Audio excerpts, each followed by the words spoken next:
ವಾಕ್ಯವನ್ನು ಹೇಳ್ತಾ ಇದ್ದಾನೆ. ಒಂದು ಕಾರ್ಯಕ್ರಮ ಇಟ್ಕೊಂಡಿದ್ದಾನೆ. ಮನೆಯಲ್ಲಿ ಯಾರೋ ತೀರ್ಕೊಂಡಿದ್ರು. ವಾಕ್ಯವನ್ನು ಹೇಳಿ ಕಾರ್ಯಕ್ರಮವನ್ನು ಮುಗಿಸ್ಕೊಂಡ ಮೇಲೆ ಈ ವ್ಯಕ್ತಿ ಏನಂತಾನಂದ್ರೆ, ಅಮ್ಮ ಯಾರಾದರೂ ಮೊದಲನೇ ಒಂದು ಪ್ಲೇಟಲ್ಲಿ ಗೋಡೆ ಮೇಲೆ ಇಡ್ರಿ ಅಂತಾನೆ. ಯಾರು? ವಾಕ್ಯವನ್ನು ಹೇಳಿದ್ದವನು. ಈ ಗತಿ ಏನಾಗುತ್ತೋ ಗೊತ್ತಿಲ್ಲ. ಈಗ ನೋಡೋನಿಗೆ ಏನು ಅನ್ನಿಸ್ತದೆ, ಇಲ್ಲಿವರೆಗೆ ಇವನು ವಾಕ್ಯ ಹೇಳಿದ್ದಾನಲ್ಲ, ಇವನು ಇಲ್ಲಿವರೆಗೆ ಬೋಧನೆ ಹೇಳಿದ್ದಾನಲ್ಲ, ಸತ್ತಿದ್ರೆ ಪರಲೋಕ ರಾಜ್ಯ ಅಂತ ಹೇಳಿದ್ದಾನೆ, ಯೇಸುವನ್ನು ನಂಬಿದರೆ ನಿತ್ಯ ಜೀವ ಅಂತಂದಿದ್ದಾನೆ ಅವನು. ಎಲ್ಲ ಮುಗಿದ ಮೇಲೆ, ಅಮ್ಮ ಮೊದಲಿನ ಪ್ಲೇಟ್ ತೆಗೆದು ಆ ಗೋಡೆ ಮೇಲೆ ಇಡ್ರಮ್ಮ, ಕಾಗಿ ಬಂದು ತಿನ್ನುತ್ತೆ. ಇಲ್ಲಿವರೆಗೆ ಅವನು ಹೇಳಿದ್ದು ಬೋಧನೆ ಯಾವುದದು? ಈ ಮಗ ಹೇಳಿದ್ದ ಬೋಧನೆ ಯಾವುದದು? ಯಾವ ಯೇಸುವನ್ನು ಪರಿಚಯ ಮಾಡಿದ್ದಾನೆ ಅವನು? ಇಂಥ ಥರ್ಡ್ ಕ್ಲಾಸ್ ವಿಶ್ವಾಸಿಗಳು ಸಭೆಯಲ್ಲಿ ಇದ್ದು ಅನೇಕ ವಿಶ್ವಾಸಿಗಳನ್ನು ನಾಶ ಮಾಡ್ತಾ ಇದ್ದಾರೆ. ಇದು ಯಾವ ಬೋಧನೆ? ಲೇ ನೀನು ಹೋಗ್ತೀಯ ನರಕಕ್ಕೆ, ನನ್ನ ಕುಟುಂಬವನ್ನು ಸಹ ನರಕಕ್ಕೆ ನಡೆಸ್ತೀಯ. ನೀನು ನಾಚಿಕೆಯಿಲ್ಲ. ಇಷ್ಟು ವರ್ಷ ಬೈಬಲ್ ತಗೊಂಡು ನೀನು ಬೋಧನೆ ಮಾಡ್ತಾ ಇದೆಯಲ್ಲ, ಇಷ್ಟು ವರ್ಷ ಅನೇಕರಿಗೆ ಯೇಸುವನ್ನು ನಂಬು ಅಂತ ಇದೆಯಲ್ಲ, ಕೊನೆಗೆ ತಂದು ದೆವ್ವದ ಬೋಧನೆ ಹೇಳ್ತೀಯ ನನ್ನ ಮನೆಗೆ. ನೀನು ನಷ್ಟ ಹೋಗ್ತಾ ಇದೀಯಾ, ನಮ್ಮನ್ನು ನಾಶ ಮಾಡ್ತಾ ಇದೀಯಾ. ಮದುವೆ ಆಗುತ್ತೆ, ಹೋ ಆರಾಧನೆ, ಮದುವೆ ಆಗುತ್ತೆ, ಹೋ ಪ್ರಸನ್ನತೆ, ಮದುವೆ ಆಗುತ್ತೆ. ಬ್ರದರ್, ಈ ಸಂಬಂಧ ದೇವರು ಕೊಟ್ಟರು. ಬ್ರದರ್, ನೀವೆಲ್ಲರೂ ಪ್ರೇಯರ್ ಮಾಡಿದ್ರಾ, ಒಳ್ಳೆ ಸಂಬಂಧ, ಒಳ್ಳೆ ಮದುವೆ ಆಗಿದೆ. ಹಾಂ, ಒಳ್ಳೇದ ಬ್ರದರ್. ಮತ್ತು ಮಕ್ಕಳು ಯಾವಾಗ ಹೋಗ್ತಾ ಇದ್ದಾರೆ? ಹಾಂ ಬ್ರದರ್, ನೋಡ್ತಾ ಇದ್ದೀನಿ, ಬುಧವಾರ ಕಳಿಸ್ಬೇಕು, ಗುರುವಾರ ಕಳಿಸ್ಬೇಕು. ಏನ್ಲೇ, ಯಾವ ದಿನ ಒಳ್ಳೇದು? ಹೆಣ್ಮಗಳು ಯಾವ ದಿನ ಹೊರಗೋಗ್ಬೇಕು? ಮೊದಲಿನ ಸಾರಿ ಗಂಡನ ಮನೆಗೆ ಹೋಗುತ್ತಿರುವಾಗ ಯಾವ ದಿನ ಹೋಗ್ಬೇಕು? ಇವನು ಬಾಯಿಂದ ಬರ್ತಾ ಇದೆ. ದಿನಗಳನ್ನು ಆಚರಣೆ ಮಾಡಬೇಡ ಅಂತ ವಾಕ್ಯದಲ್ಲಿದೆ. ಬಟ್ ಆದರೆ ನೀನು ಬೈಬಲ್ ಓದ್ತೀಯ, ಪ್ರೇಯರ್ ಮಾಡ್ತೀಯ, ಆದರೆ ಕೊನೆಗೆ ನಿನ್ನ ಮಗಳನ್ನು ಇನ್ನೊಬ್ಬರ ಮನೆಗೆ ಕಳಿಸುವಾಗ, ಅಯ್ಯೋ ಈ ದಿನ ಬರಬಾರದು, ಈ ದಿನ ಒಳ್ಳೇದಲ್ಲ, ಈ ದಿನ ಕೆಟ್ಟದು, ಈ ದಿನ ಯಾಕೆ ಬಂದರು, ಅಯ್ಯೋ ಅಪಶಕುನ ಆಗತ್ತೆ. ಯಾರು ಈ ಮಾತು ಹೇಳೋದು? ಬೈಬಲ್ ಗೊತ್ತಿದೆ ಅಂದಿದ್ದವರು. ಬಟ್ ಈಗ ಕೇಳೋರಿಗೆ ಏನು ಕನ್ಫ್ಯೂಷನಲ್ಲಿ ಇರ್ತಾರೆ. ಅಯ್ಯೋ ಇವನು ವಾಕ್ಯ ಓದ್ತಾನಲ್ಲ, ಇವನು ಪ್ರಾರ್ಥನೆ ಮಾಡ್ತಾನಲ್ಲ, ಇವನೇನೋ ದಿನಗಳು ಆಚರಣೆ ಮಾಡ್ತಾ ಇದ್ದಾನಲ್ಲ, ಯಾವ ದಿನ ಹೋಗ್ಬಾರ್ದು, ಯಾವ ದಿನ ಅಮ್ಮ ಕಳಿಸ್ಬೇಡ ಅಂತಂದರೆ ಈ ಅವಳಿಗೆ ಭಯ ಆಗಿಬಿಡುತ್ತೆ. ಅಯ್ಯೋ ನಿಜವೇ, ಈ ದಿನ ಹೋಗ್ಬಾರ್ದು, ಈ ದಿನ ಬರಬಾರ್ದು. ವಂಚಿಸುವ ಆತ್ಮಗಳ ನುಡಿ. ನೀನು ದೇವರ ವಾಕ್ಯ ರಕ್ಷಣೆಯಲ್ಲಿ ಇದ್ದಿದ್ದವರ ನಿಮ್ಮನ್ನೇ ನಿಮ್ಮ ಕಡೆ ಸಾತಾನನು ಬಂದು ವಂಚಿಸುವ ಆತ್ಮನ ನುಡಿಗಳನ್ನು ನಿಮಗೆ ತೋರಿಸ್ತಾನೆ. ಇನ್ನೊಂದು ಮಾತು ಹೇಳ್ತೀನಿ, ಮದುವೆಗೆ ಮುಡುಪು ಅಂತಾರಲ್ಲ, ದಯವಿಟ್ಟು ಯಂಗ್ಸ್ಟರ್ಸ್, ನಿಮ್ಮ ಮದುವೆಗೆ ಬರುತ್ತೆ, ನಿಮ್ಮ ಏಜ್ ಬರುತ್ತಲ್ಲ, ಮುಡುಪು ಗಿಡುಪು ಅಂತ ನಿಮ್ಮ ಮನೆಯಲ್ಲಿ ತಂದೆ ತಾಯವ್ರು ಅಂದರೆ ಲೇಲೋ ಮಜಾ ತಗೊಳ್ರಿ ನೀವು. ನಿಮಗೆ ಸಪೋರ್ಟಾಗಿ ನಾನು ಬರ್ತೀನಿ. ಸಭೆಯಲ್ಲಿ ದೊಡ್ಡ ಹಿರಿಯನು, ವಾಕ್ಯ ಹೇಳುವನು, ಆದರೆ ಅವನು ಮದುವೆ ಕಾರ್ಯಕ್ರಮಕ್ಕೆ ಮನೆಯಲ್ಲಿ ಕೂತ್ಕೊಂಡು ತೆಂಗಿನಕಾಯಿ ಇಟ್ಟು ಏನೇನೋ ಇಟ್ಟು ಅದನ್ನು ಕಟ್ಟಿ ಎಲ್ಲೋ ಕಳಿಸ್ತಾ ಇದ್ದಾನೆ. ಅದಕ್ಕೆ ಮತ್ತು ಪ್ರಾರ್ಥನೆ, ಅಮ್ಮ ಪ್ರಾರ್ಥನೆ ಅಂದರೆ ಅಲ್ಲಿದ್ದವ್ರಿಗೆ ಏನಾಗಬೇಕು ಗೊತ್ತಾ? ವಿಶ್ವಾಸಿಗಳಿಗೆ, ಅಯ್ಯೋ ಪ್ರೇಯರ್ ಮಾಡ್ತಾ ಇದ್ದಾರಲ್ಲ, ನಮ್ಮ ಯೇಸು ಸ್ವಾಮಿ ಒಪ್ಪನೆ ಇದೆ, ನಮ್ಮ ಯೇಸು ಕ್ರಿಸ್ತನ ಸಹಕಾರ ಇದೆ, ನಮ್ಮ ಯೇಸು ಕ್ರಿಸ್ತನ ಶಕ್ತಿ ಇದೆ, ಪ್ರೇಯರ್ ಮಾಡಿದ್ರೆ ಮುಗೀತು. ಲೇ ಮೋಸ ಹೋಗ್ತಾ ಇದೆಯೋ? ಮಾಡಿದ್ದೆಲ್ಲ ದೆವ್ವದ ಕೆಲಸ. ಮೇಲೆ ಕೋಟಿಂಗ್ ಏನು ಕೊಡ್ತಾ ಇದ್ದಾನೆ ಅವನು? ಏನು ಕೊಡ್ತಾ ಇದ್ದಾನೆ? ಪ್ರೇಯರ್ ಕೋಟಿಂಗ್ ಕೊಡ್ತಾ ಇದ್ದಾನಲೇ ಅವನು, ನಿನಗೆ ಮೋಸ ಮಾಡೋದಿಕ್ಕೆ. ಎಲ್ಲರೂ ಮಾಡ್ತಾ ಇದ್ದಾರಲ್ಲ, ನಾನು ಮಾಡ್ತೀನಿ, ಅದೇ ಮಾಡೋದಿಕ್ಕೆ ಅವನು ವಂಚಿಸುವ ಆತ್ಮವಾಗಿ ಬಂದಿದ್ದಾನೆ.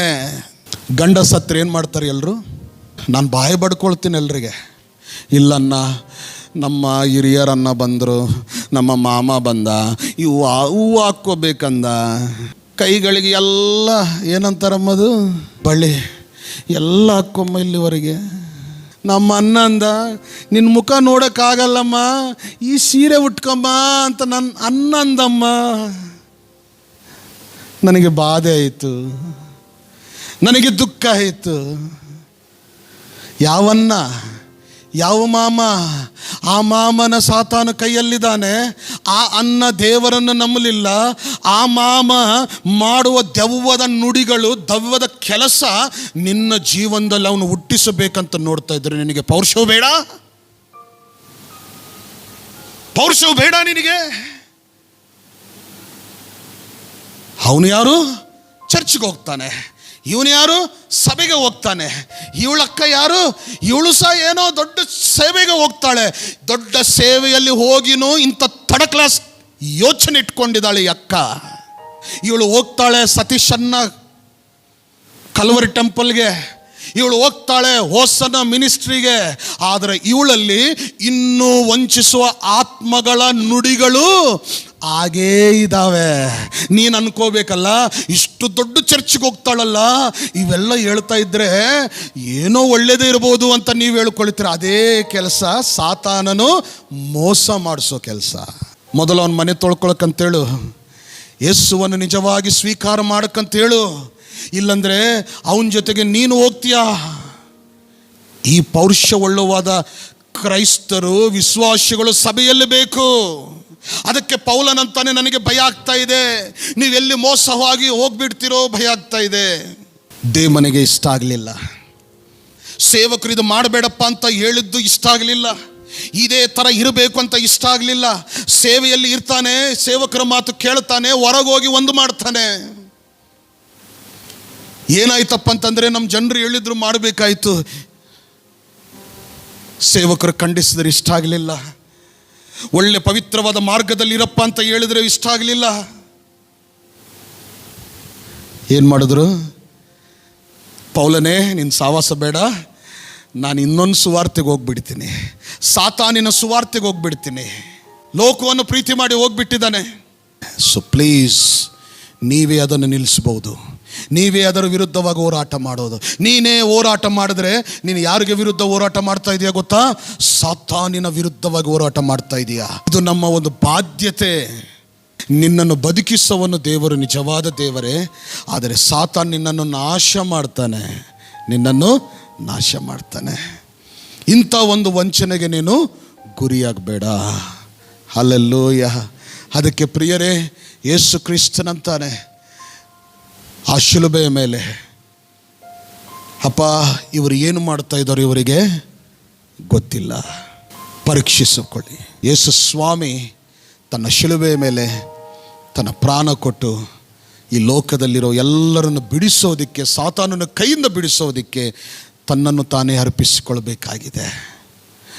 ಅದಕ್ಕೆ ಶಿಲುಬೆಯಲ್ಲಿ, ಅಪ್ಪ ತಂದೆ, ನನ್ನ ಆತ್ಮವನ್ನು ನಿನ್ನ ಕೈಗೊಪ್ಪಿಸ್ತಾ ಇದ್ದೀನಿ ಅಂತಂದಿದ್ದಾನೆ. ನಿನ್ನ ಆತ್ಮವನ್ನು ಯಾರ ಕೈಗೊಪ್ಪಿಸ್ತೀಯ ನೀನು? ದೇವರಿಗೆ ಕೈಯಲ್ಲೇ ನಿನ್ನ ಆತ್ಮ ಇರಬೇಕು. ಜನರು ಹೇಳೋ ಮಾತುಗಳಲ್ಲಿ ಇರಬೇಡ, ಇನ್ನೂ ಆ ಸಿದ್ಧಾಂತಗಳಲ್ಲಿ ಇರಬೇಡ. 2 ತಿಮೋಥಿ 3:5. ದೇವರನ್ನು ಪ್ರೀತಿಸದೆ ಭೋಗಗಳನ್ನೇ ಪ್ರೀತಿಸುವವರು ಲೋಕದ ವಿಷಯಗಳನ್ನು ಪ್ರೀತಿ ಮಾಡ್ತಾರೆ, ದೇವರನ್ನು ಪ್ರೀತಿ ಮಾಡಲ್ಲ. ನಿಜವಾದ ವಿಶ್ವಾಸಿಯರು, ನಾನು ಹೇಳ್ತಾ ಇದ್ದೀನಿ, ಬೇಜಾರು ಪಡಬೇಡ್ರಿ ಪ್ಲೀಸ್. ಬಿಕಾಸ್ ದೇವರ ವಾಕ್ಯಕ್ಕೆ ನಾವು ಒಳಗಾಗಬೇಕು. ದೇವರಂತಾನೆ ಮುಚ್ಚಬೇಡಪ್ಪ, ಇದ್ದಂಗೆ ಹೇಳಪ್ಪ ಅಂತಾನೆ. ಒಂದೊಂದು ಸಲ ನಾನೇ ನನ್ನ ಬಾಯಿ ಮುಚ್ಕೊಳ್ತೀನಿ, ಹೇಳಿದ್ರೆ ಎಲ್ಲಿ ಬಾಧಕ್ಕೆ ಒಳಗಾಗ್ತಾರೋ, ಹೇಳಿದ್ದೆ ಪದೇ ಪದೇ ಹೇಳಬೇಕಾಗ್ತಾ ಇದೆ ಅಂತ ಒಂದೊಂದು ಸಲ ನನಗೂ ನೋವಾಗತ್ತೆ. ಬಟ್ ದೇವರಂತಾನೆ, ನಿನಗೂ ನೋವಾಗಲಿ, ನಿನ್ನ ಮುಂದೆ ಇದ್ದವ್ರಿಗೂ ನೋವಾಗಲಿ, ಇದ್ದಿದ್ದನ್ನೇ ಹೇಳಪ್ಪ. ನಿಜವಾಗಿ ದೀಕ್ಷಾಸ್ನಾನ ತಗೊಂಡಿದ್ದವರು ಪ್ರಾರ್ಥನೆಯಲ್ಲಿ ನಿರತರವಾಗಿರಬೇಕಾ ಇಲ್ವಾ ಹೇಳ್ರಿ? ಇವತ್ತು ತುಂಬ ಜನರು ಒಂದೊಂದು ಭಾನುವಾರ ಕೆಲಸಕ್ಕೆ ಹೋಗ್ತಾ ಇದ್ದಾರೆ. ನಾನೇನು ಮಾಡಲಿ? ನಾನು ಏನು ಮಾಡೋಕ್ಕಾಗಲ್ಲ. ನಿಮ್ಮವರವರು ಹಾಲಿಡೇ ಕೊಡಲ್ಲ, ಲೀವ್ ಕೊಡಲ್ಲ, ಅದಕ್ಕೂ ನಾನೇನು ಮಾಡೋಕ್ಕಾಗಲ್ಲ. ಇಲ್ಲಿ ಯೇಸು ಅಂತಾನೆ, ನನಗೆ ಅಟೆಂಡೆನ್ಸ್ ಬಂದಿಲ್ಲ, ಯೇಸು ಕ್ರಿಸ್ತನು ಮಾತಾಡಪ್ಪ ಅಂತಾನೆ, ನಾನೇನು ಮಾಡಲಿ? ವಯಸ್ಸು ಹಾಗೆ ಹೋಗ್ತಾ ಇದೆ. ಬಟ್ ನಿಜವಾದ ವಿಶ್ವಾಸರಮ್ಮ, ಯೇಸು ಕ್ರಿಸ್ತನ ಮೇಲೆ ಮನಸ್ಸಿಡದೆ, ನಿನ್ನ ಮನಸ್ಸು ಯೇಸು ಕ್ರಿಸ್ತನ ಮೇಲೆ ಇದ್ದರೆ ಹೊಡ್ಕೋಂತ ಬರ್ತೀವಿ ನಾವು. ಆಮೇಲೆ ಏನಂತ ಇದ್ದಾನೆ? ಭಕ್ತಿಯ ವೇಷವಿದ್ದು, ಭಕ್ತಿಯ ವೇಷ ಇದ್ದು ಅದರ ಬಲವನ್ನು ಬೇಡವೆನ್ನುವವರು. ನೋಡಿ, ನೀವು ಹೇಗೆ ಕಾಣಿಸ್ತೀರಾ? ಭಕ್ತಿಯ ವೇಷದಿಂದ ಕಾಣಿಸ್ತೀರಾ. ಯಾರಾದರೂ ಬಂದರೆ ಒಳ್ಳೆ ವಾಕ್ಯ ಹೇಳ್ತೀರಾ, ನೀವು ಈಗಿರಬೇಕು ದೇವರಲ್ಲಿ ಅಂತ ಅಂತೀರಾ, ಬುದ್ಧಿ ಮಾತನ್ನು ಹೇಳ್ತೀರಾ. ಎಸ್, ವೆರಿ ಗುಡ್, ಹೇಳ್ಬೇಕು ನೀವು.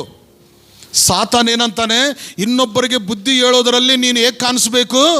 ಪರಿಶುದ್ಧನಾಗಿ ಕಾಣಿಸ್ಬೇಕು, ಯೋಗ್ಯನಾಗಿ ಕಾಣಿಸ್ಬೇಕು. ಅಂದರೆ ಎದುರುಗಡೆ ಇದ್ದವನಿಗೆ ಏನು ಅನಿಸ್ಬೇಕು ಗೊತ್ತಾ?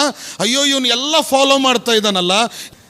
ಇನ್ನೊಬ್ಬರಿಗೆ ಪ್ರಾರ್ಥನೆಗೆ ಹೋಗಿ ಅಂತಂತೀರಿ ನೀವು, ಆರಾಧನೆಯಲ್ಲಿ ಭಾಗಸ್ಥರಾಗ್ತೀವಿ ನಾವು ಅಂತಂತೀರಾ.